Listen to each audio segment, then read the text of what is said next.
ঢাকা দক্ষিণ সিটি কর্পোরেশনের মেয়র হিসেবে বিএনপি নেতা ইশরাক হোসেনের শপথ নিতে কোনো বাধা নেই। ইশরাককে শপথ না পড়ানোর রিট খারিজ করেছে হাইকোর্ট। তবে রিট খারিজের বিরুদ্ধে আপিল করার কথা জানিয়েছেন রিটকারী। এই ঈদে জামা জুতো অ্যাকসেসরিজের ডিসকাউন্ট। বিচারপতি মোহাম্মদ আকরাম হোসেন চৌধুরী ও বিচারপতি দেবাশিস রায় চৌধুরীর হাইকোর্ট বেঞ্চ রিট খারিজের আদেশ দেন। আদেশের পর ইশরাক হোসেনের আইনজীবীরা জানান, এখন ইশরাককে শপথ না পড়ালে আদালত অবমাননা হবে। রিটের আদেশ ঘিরে সকালে সুপ্রিম কোর্ট এলাকায় নিরাপত্তা জোরদার করা হয়। সাজোয়া যান সহ সেনা, বিজিবি ও পুলিশের বাড়তি সদস্য দেখা যায়। ঢাকা দক্ষিণ সিটির 2020 সালের নির্বাচনে অনিয়মের অভিযোগে 27 মার্চ মেয়র ফজলে নূর তাপসকে বিজয়ী ঘোষণার ফল বাতিল করে আদালত। মেয়র ঘোষণা করা হয় বিএনপি নেতা ইশরাক হোসেনকে।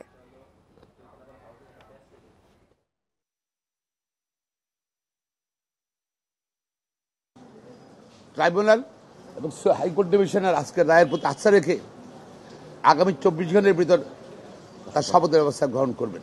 নির্বাচন কমিশন কিন্তু গতকাল স্টেটমেন্ট করে বলেছে, তারা আদালতের নির্দেশ পেলে স্বাধীনতার পরে যতগুলো রায় পেয়েছে সবগুলো তারা কার্যকর করেছে। ইশরাক সাহেবকে মেয়র হিসাবে শপথ নিতে এই সংশ্লিষ্ট মন্ত্রণালয়ের আর কোনো বাধা থাকলো না। যদি তারা আজকের পরে শপথ নিতে বাধা প্রদান করে, আদালত অবমাননার শামিল হবে। এবং সুপ্রিম কোর্ট আরো জানাতে হাইকোর্ট চত্বর থেকে যোগ দিচ্ছেন সহকর্মী জাহিদুল বাশার। জাহিদুল বাশার, রিট খারিজ করে কি বলেছেন হাইকোর্ট? আইনজীবীদের প্রতিক্রিয়া কি?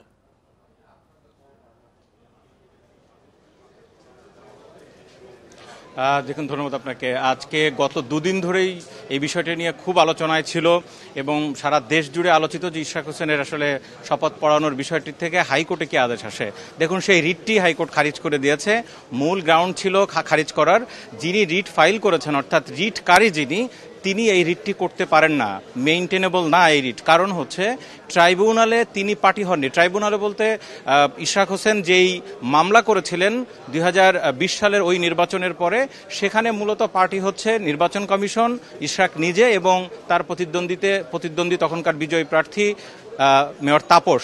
সুতরাং এইখানে যেহেতু যিনি রিট করেছেন তিনি পার্টি নন, তিনি এর অংশ নন, সুতরাং তার এই রিটটি এখানে গ্রহণযোগ্য নয়।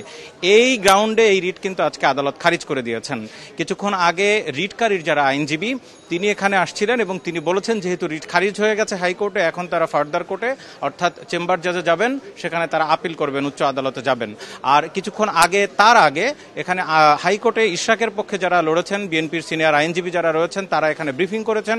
তারা কিন্তু স্পষ্ট করে বলেছেন যে এই রিট খারিজ হওয়ার ফলে বিশেষ করে একজন উপদেষ্টা অর্থাৎ স্থানীয় সরকারের যিনি উপদেষ্টা আসিফ মাহমুদ, তিনি যে বলেছিলেন এখানে আইনি জটিলতা রয়েছে, সেই আইনি জটিলতাটি কেটে গেছে। যদিও তাদের বক্তব্য হলো আগে থেকেই কোনো আইনি জটিলতা কিন্তু ছিল না, বরং ইশরাকের আইনজীবীরা যেটা বলছেন এবং আদালতেও বলেছেন যে এই রিটের কারণে যদি ইশরাককে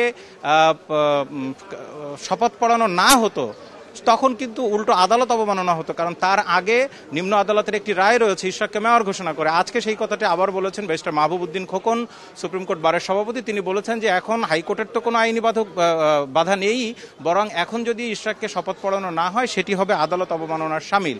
তো এখন এই মুহূর্তে আমরা কিছুক্ষণ আগে যখন কোর্টে ছিলাম, সেখানে কিন্তু আদালতের সাধারণত একটি বিষয় দেখা যায় না যে এই ধরনের আলোচিত ঘটনা বা যে কোনো আদেশ দ্বৈত বেঞ্চে সাধারণত সিনিয়র যে জাজ তিনি মূলত আদেশটি দিয়ে থাকেন, কিন্তু আজকে আমরা দেখেছি যে জুনিয়র জাজ তিনি কিন্তু দেবাশিস রায় চৌধুরী তিনি আদেশ দিয়েছেন।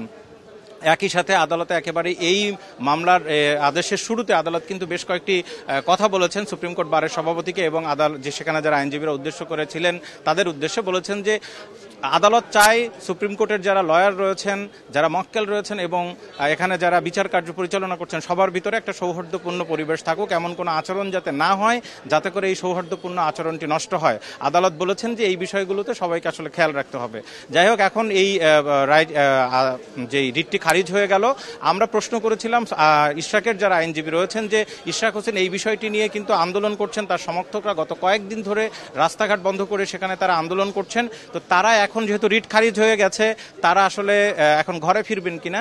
আইনজীবীরা জানিয়েছেন যে এই বিষয়টি আসলে তারা জানেন না, এখন সেটি তার মক্কেলের বিষয় এবং এটি রাজনৈতিক বিষয়। তারা শুধু আদালতে এসছেন, আদালতে তাদের পক্ষে তারা আদেশ পেয়েছেন। ইশরাকের শপথ নিয়ে রিট এবং সেই বিষয়ে জানাচ্ছিলেন সহকর্মী জাইদুল বাশার।